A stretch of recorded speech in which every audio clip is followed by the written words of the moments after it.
देखिए, एक पिता से बेहतर बेटी को और कौन समझ सकता है? और कौन देश प्रेमी है और कौन गद्दार है? एक सैन्य अधिकारी से ज्यादा यह समझ और किसमें होगी? नई नई आंदोलन जीवी बनी बुद्धिजीवी नेहा बोरा का एक इंटरव्यू बड़ी ही तेजी से वायरल हो रहा है, जिसमें वो बता रही हैं कि कैसे उनके पिता ने उनको डिसओन कर दिया था। उनके पिताजी, जो कि एक सैन्य अधिकारी थे, उन्होंने नेहा से लगभग 10 वर्ष तक बात नहीं की।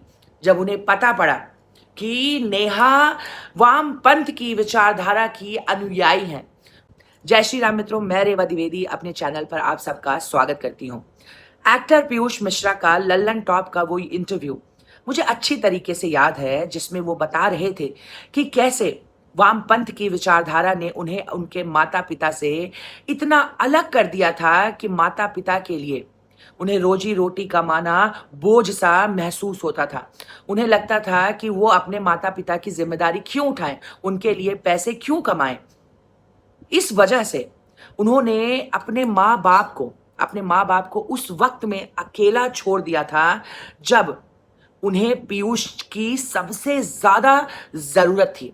तब उन्होंने अपने माता पिता को त्याग दिया था। ये सब बोलते समय मिश्रा जी की आंखों में जो पछतावा था, जो उनके अंदर पछतावे की बेचैनी थी, वो सभी दर्शकों ने महसूस किया था।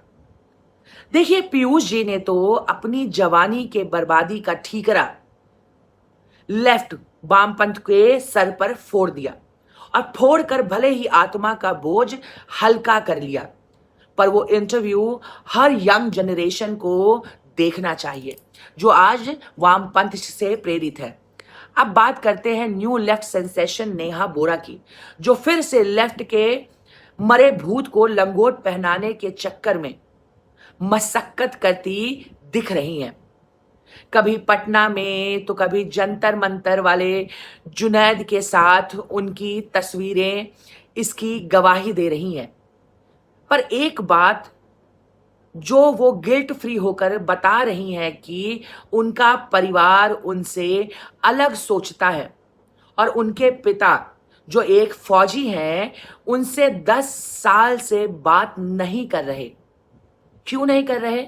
क्योंकि उनके पिता कहते हैं कि तुम्हारे लोगों ने फौजियों को मारा है, तुम लोग कातिल हो। ये बात कहते वक्त नेहा जितनी शांत संयत दिखती हैं, मुझे तनिक भी आश्चर्य नहीं हुआ। क्यों? क्योंकि अभी तो उनकी इंस्पिरेशन अरुंधति रॉय को हमने कहते सुना था कि उन्होंने कैसे अपने पिता को गाली दी थी। तो जब गुरु ऐसा है तो चेला कैसा होगा?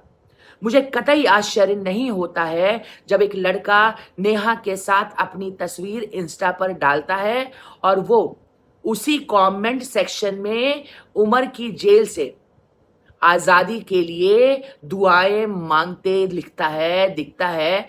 ये सब कुछ अब नया नहीं लगता। मुझे यह सब कुछ अब नया नहीं लगता।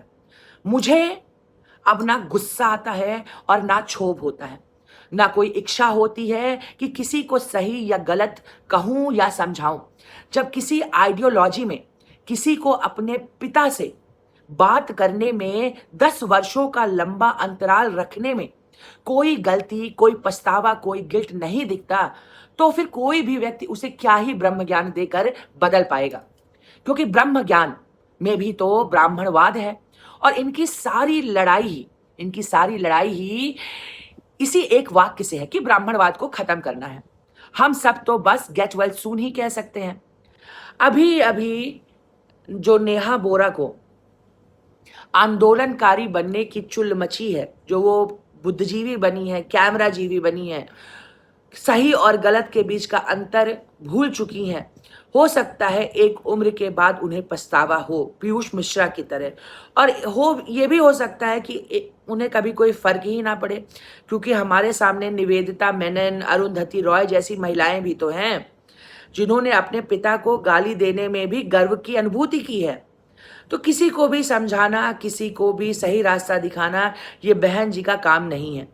मैं तो सिर्फ इस देश के यंग युवाओं को प्रेरित करना चाहती हूं कि लल्लन टॉप का जो पीयूष मिश्रा का वो इंटरव्यू है उसे आप एक बार जरूर देखें और देखें कि वामपंथ की विचारधारा कैसे आपको आपकी जड़ों से अलग थलग कर देता है, आपको संस्कार से, संस्कृति से, परिवार से, माता पिता से, भाई बहन से, यहाँ तक कि सभी रिश्ते नातों से वह दूर कर देता है, सिर्फ और सिर्फ आंदोलन के नाम पर। जय श्री राम मित्रों, मैं रेवा द्विवेदी अपने चैनल पर आप सबका स्वागत करती हूँ। प्लीज़ इस वीडियो को ज़्यादा से ज़्यादा शेयर करें, लाइक करें, चैनल को सब्सक्राइब करके बहन जी के छोटे से परिवार का हिस्सा बने। हर हर महादेव, जय श्री राम।